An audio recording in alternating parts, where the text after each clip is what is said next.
Hello students, welcome to our channel Wisdom Classes. तो जैसा कि आपको पता है कि आज जो वर्कशीट आई है हमारी 25 वर्कशीट आई है। और ये जो मैं आपके लिए वीडियो बना रहा हूँ ये ओनली हिंदी मीडियम के लिए है। इंग्लिश मीडियम के लिए वीडियो मैंने अलग बनाई है और जिसकी लिंक आपको डिस्क्रिप्शन में मैंने दे दी है, तो वहाँ से आप ले लीजिएगा। तो शिक्षा निदेशालय राष्ट्रीय राजधानी क्षेत्र दिल्ली से आई हुई वर्कशीट कार्यपत्रक 25 जो कि कब का है, 30 दिसंबर 2020 का है। और विषय क्या है, विज्ञान है और कक्षा 6। तो यहाँ पे आप अपना नाम लिख दीजिएगा, यहाँ पे आप अपनी कक्षा अध्यापक का नाम लिख दीजिएगा। तो ये जो वर्कशीट है ये साइंस के बेस्ड पर है, सजीव एवं उनका परिवेश। ठीक है, सजीव एवं उनका परिवेश। तो आइए पढ़ते हैं हम। जीवों की विशेषताएं। जीवों की विशेषताएं। क्या भोजन सभी की आवश्यकता है? ये तो आपको पता ही होगा, वैसे मैं एक बार आपको बता देता हूँ। सजीवों को उनके अंदर आने वाले अन्य जैव प्रक्रमों के लिए ऊर्जा की आवश्यकता है, जिसके लिए भोजन जरूरी है। भोजन वृद्धि में सहायता करता है। इसी प्रकार पौधे भी वृद्धि के लिए अपना भोजन प्रकाश संश्लेषण प्रक्रिया के द्वारा करते हैं। सजीवों के उनके अंदर आने वाले जैव प्रक्रमों के लिए ऊर्जा की आवश्यकता होती है, मतलब हमें एनर्जी की आवश्यकता होती है, इसलिए हमें भोजन की आवश्यकता होती है। क्योंकि हमें भोजन से क्या मिलता है, हमें ऊर्जा मिलती है, एनर्जी मिलती है। ठीक है, तो इसमें है आओ अभ्यास करें। आओ अभ्यास करें। तो नीचे दिए गए जीव भोजन क्या खाते हैं। पहली पिक्चर में आपको दिखाया गया है, जैसे कि कैट दी हुई है, बिल्ली दी हुई है, दूसरे में चींटी दी हुई है और तीसरे में हिरण दिया हुआ है। बिल्ली, चींटी, हिरण। तो अब इसमें पूछा है कि नीचे दिए गए जीव भोजन में क्या खाते हैं। तो इसमें हमारा आ जाएगा मांसाहारी, क्योंकि ये क्या खाती है, बिल्ली मांसाहारी खाना खाती है, क्योंकि ये मतलब रैट खाती है, चूहा खाती है। और जो चींटी होती है वो हमारा खून पी भी लेती है, तो उसको भी हम मांसाहारी में डाल देंगे। और हिरण हमेशा घास फूस खाता है, तो इसलिए वो क्या है, शाकाहारी रहेगा। तो अब इसमें है, क्या सजीवों में वृद्धि होती है? हाँ, सभी सजीवों में दिन प्रतिदिन वृद्धि होती है। वृद्धि के रूप में सजीवों के आकार से बदलाव आता है। तो इसमें पूछा गया है कि सजीवों मतलब लिविंग थिंग्स में ग्रोथ होती है क्या? तो क्या बोला है इसमें, हाँ होती है, सभी सजीवों के में दिन प्रतिदिन वृद्धि होती है। अब जैसे आकार बढ़ता रहता है, जैसे कि एक आपको इसमें पिक्चर दी गई है प्लांट की। पहले वो बीज था, बीज से छोटा बीज हुआ, उसमें रूट आने लगी, थोड़ा सा बाहर निकल गया, ऐसे ही वो लास्ट जाकर वो क्या हुआ, वो अपना आकार चेंज करता रहा, मतलब इसने ग्रोथ अपनी कर ली। ऐसे ही अब हमारा किन्हीं 5 चीज़ों के नाम लिखें जिनमें वृद्धि नहीं होती। इसमें पूछा वृद्धि नहीं होती, तो इसमें आ जाएगा मेज, कुर्सी, किताब, पेन, डिब्बा, मतलब इसमें आ जाएंगी नॉन लिविंग थिंग्स। मेज, कुर्सी, किताब, पेन, डिब्बा। और भी बहुत सारे लिख सकते हो आप, कुछ भी लिख सकते हो, बेड हो गया, कुछ तो आप कुछ भी लिख दीजिएगा। अब इसके बाद हम पढ़ते हैं, सभी सजीवों में क्या श्वसन होता है। ठीक है, क्या श्वसन होता है, ये देखिए। श्वसन सभी सजीवों को जिंदा रहने के लिए आवश्यक है। ग्रहण किए गए भोजन से श्वसन के द्वारा ही हमारा शरीर को ऊर्जा मिलती है। मतलब जो श्वसन होता है ना, सभी सजीव जो भी मतलब सारी हम सजीव हैं उनके पास होना चाहिए, आवश्यक है। अगर ये हमारे पास नहीं होगा तो क्या होगा, जो भोजन है वो क्या है हमारा, वो मतलब जो श्वसन के द्वारा ही वो अपनी एनर्जी ले पाता है। तो कुछ जंतुओं में गैस आदान प्रदान का तरीका भिन्न होता है।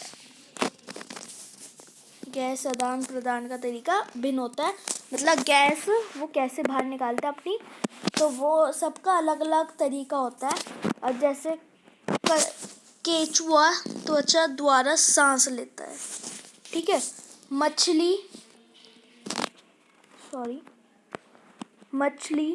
गिल्स की सहायता से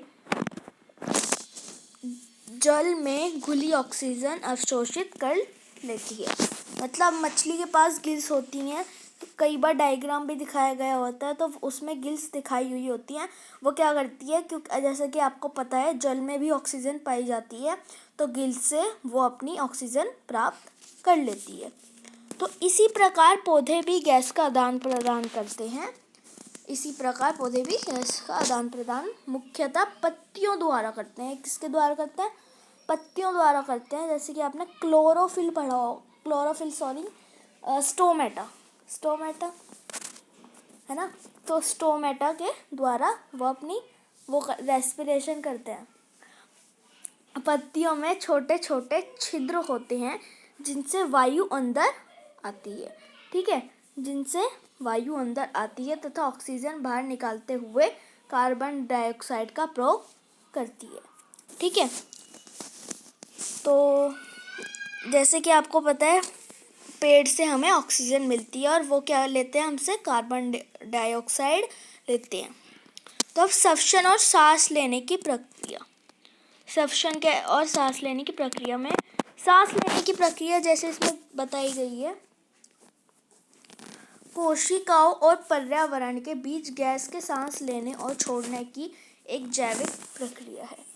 तो ठीक है, कोशिकाओं और पर्यावरण के जो बीच गैसों के सांस लेने और छोड़ने की ये क्या है, जैविक प्रक्रिया है। अब श्वसन क्या है, ये रासायनिक प्रक्रिया है जो कोशिका के भीतर ही होती है, ठीक है, जो कोशिका के भीतर ही होती है। तो इसमें एक नीचे क्वेश्चन दे रखा है, सांस लेना एक डैश प्रक्रिया है जबकि श्वसन एक डैश प्रक्रिया है। तो मैं आपको दिखाता हूँ, ये सांस लेना तो एक डैश प्रक्रिया है जबकि श्वसन लेना एक डैश प्रक्रिया है। तो इसमें आ जाएगा हमारा ये जैविक और रासायनिक। मैंने बताया ना, सांस लेना एक जैविक प्रक्रिया है और एक जो श्वसन है वो कैसी प्रक्रिया है, रासायनिक प्रक्रिया है। तो यहाँ पे हमारी ये वर्कशीट तो फिल हो गई है। अब हम इसके बाद करेंगे आज की इंग्लिश वर्कशीट। तो साइंस वर्कशीट हमने फिल कर ली है, अब हम पहुँच जाते हैं इंग्लिश वर्कशीट की तरफ अपनी। ये है हमारी वर्कशीट 27 जो किसके द्वारा आई है, directorate of education JNCT of Delhi से। और इसका सब्जेक्ट क्या है, इंग्लिश है। 30 दिसंबर डेट है, क्लास 6 और यहाँ पे आप अपना नाम फिल कर देना, यहाँ पे आप अपनी क्लास टीचर का नाम फिल कर देना, तो आप कर ही देंगे। तो अब इसके बाद हम पढ़ते हैं। अब इसमें है, आपको कुछ एग्जाम्पल्स दे रखे हैं। This is Radha, she is a girl, These are Ram and Shyam, they are boys. This is a dog, it is brown. यहाँ पे देखिए she फर्स्ट सेंटेंस में, सेकंड सेंटेंस में they एंड थर्ड सेंटेंस में it। तो second, अब देखिए first में हमें क्या दे रखा है, she। पहले तो यहाँ पे लगाया this is Radha, she is a girl। ऐसे अब सेकंड में क्या लगाया, These are Ram and Shyam, they are boys. This is a dog, it is a brown। तो यहाँ पे बोला गया है she, they and it are words we use in place of nouns, और place of nouns, word we use in place of nouns are called pronouns। मतलब जो ये she का मतलब होता है वह, they का मतलब होता है ये, और it का मतलब होता है भी, और it का मतलब भी वह होता है। तो ये क्या है, नाउन्स की जगह पर प्रयोग किए गए हैं। तो नाउन्स तो आपको पता ही है, क्रिया के स्थान पर। तो जो इसमें बोला गया है कि जो वर्ड्स हम क्रिया के स्थान पर प्रयोग करते हैं उनको क्या कहा जाता है, प्रोनाउंस कहा जाता है। जैसे कि यहाँ पे आपको कई एग्जाम्पल दे रखे हैं। एक होता है तो हम जैसे मेरा, मैं या मेरा के लिए लगाते हैं आई या फिर मी, या फिर एक से ज़्यादा होता है तो हम क्या लगाते हैं, वी, हम या हम, तो वी या फिर अस, हमारा। अब यू मतलब तुम, तो ये यू मोर देन वन में भी वही होता है और वन में भी, मतलब एक सिंगल के लिए भी यू वो यूज़ किया जाता है और एक से ज़्यादा के लिए भी यू ही यूज़ किया जाता है। अब इसमें एक के लिए ही या हिम यूज़ किया जाता है, वहाँ पे इसमें दे या देम यूज़ किया जाता है। ऐसे ही शी या हर वन में यूज़ किया जाता है और दे मोर देन वन में यूज़ किया जाता है। इट के लिए दीज यूज़ किया जाता है अगर ज़्यादा है। तो pronouns are the words that can be used in place of common nouns or proper nouns to avoid repetition of the nouns। मतलब pronouns वो शब्द हैं जो कि nouns, common noun और proper noun की जगह पे आती हैं, जिससे उनका बार बार रिपीट ना हो। जैसे कि शीना सो जिया एंड ग्रेटेड जिया। जिया की जगह हम यहाँ पर लगा सकते हैं हर। तो यहाँ पे हम क्या लगाएंगे, हर ही लगाएंगे, क्योंकि ये सेंटेंस अच्छा नहीं लग रहा। Circle the correct pronoun. अब इसमें हमें क्या सर्कल करना है, प्रोनाउन करनी है। तो जैसे कि हमें यहाँ पर ये दे रखे हैं और इसमें से हमें एक वो सर्कल करनी है। तो जैसा कि dash is my brother, brother एक है, मतलब मैस्कुलाइन जेंडर है, तो मैस्कुलाइन है। एक हमारा पुल्लिंग है, तो ये क्या आ जाएगा, ही आ जाएगा। पुल्लिंग के लिए क्या आता है, हमेशा ही आता है। डैश आर एप्पल्स, और इसमें हमें दे रखा है दीज या इट, तो इसमें दीज आएगा, दीज आर एप्पल्स। इट नहीं आएगा क्योंकि इट एक के लिए यूज़ किया जाता है। Dash is a ball, is आ रहा है तो इसके लिए इट यूज़ किया जाएगा, और बॉल है तो इट यूज़ किया जाएगा। ठीक है। Dash are going to the market, इसमें हमें दो दे रखे थे, दे और आई एक्चुअली छिप गया है, तो डैश आर, अब आर आ रहा है इसलिए हम इसमें क्या यूज़ करेंगे, दे यूज़ करेंगे, क्योंकि दे ही करा जाता है प्लूरल के लिए जॉइन वो यूज़। अब दिस या फिर दीज इज़ माई रैबिट, तो इसमें हमें इज़ बोला गया है, तो एक है तो एक के लिए क्या आएगा, दिस आएगा, ना कि दीज आएगा। मिस्टर रवि टीचेस ही स्लैश अस साइंस, तो मतलब जो हमें मिस्टर रवि हैं वो हमें क्या पढ़ाते हैं, साइंस पढ़ाते हैं। तो ही नहीं आएगा क्योंकि स्टूडेंट्स तो बहुत सारे होते हैं और ही लास्ट में नहीं आता, वो हमेशा स्टार्टिंग में ही आता है, या फिर मतलब डॉट के बाद आता है। अब इसमें है use the correct pronoun to complete the sentence, इसमें भी हमें वही करना है।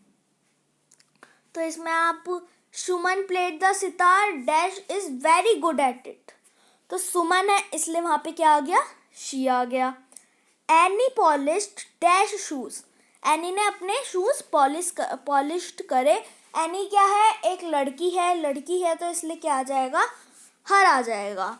और यहाँ पे भी dash also wash the dishes, तो उसने क्या करी, अपनी डिशेस वॉश करी, तो इसलिए यहाँ पे भी शी आएगा क्योंकि वो एक ही है।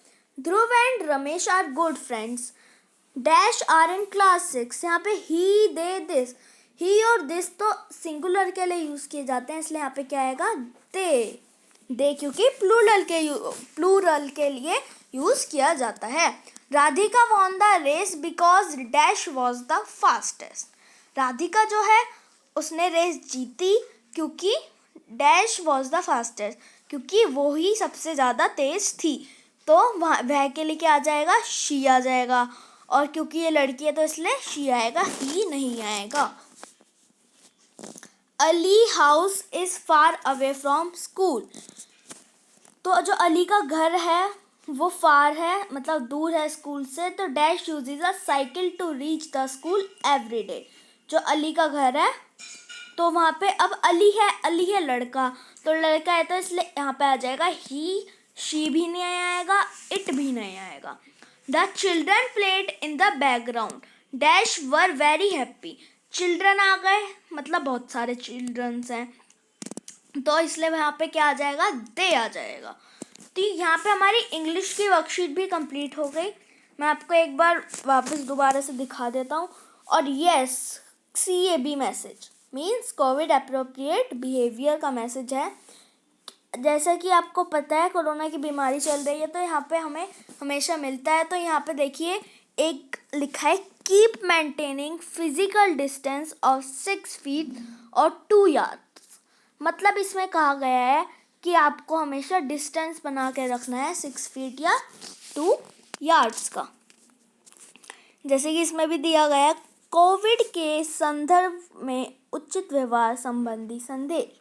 कोविड-19 के विरुद्ध लड़ाई में सुरक्षित रहने के लिए मास्क पहनना ज़रूरी है। ठीक है, तो यहाँ पे हमारी ये वर्कशीट कंप्लीट होती है। मैं आपको एक बार स्टार्टिंग से दिखाता हुआ चलता हूँ, आप आंसर देख लीजिएगा और मेरी बात भी सुनते रहिएगा। तो आप हमारी वीडियो को लाइक कर दीजिएगा, शेयर कर दीजिएगा और हमारे चैनल को सब्सक्राइब कर दीजिएगा, क्योंकि अब मैं ऐसी वीडियोस रोज़ लाता रहूँगा। तो जिससे आपके पास लेटेस्ट नोटिफिकेशन आ जाए, आप सब्सक्राइब करके आप नोटिफिकेशन का बटन दबा दीजिएगा, जिससे आपके पास लेटेस्ट नोटिफिकेशन आ जाए। तो बाय बाय।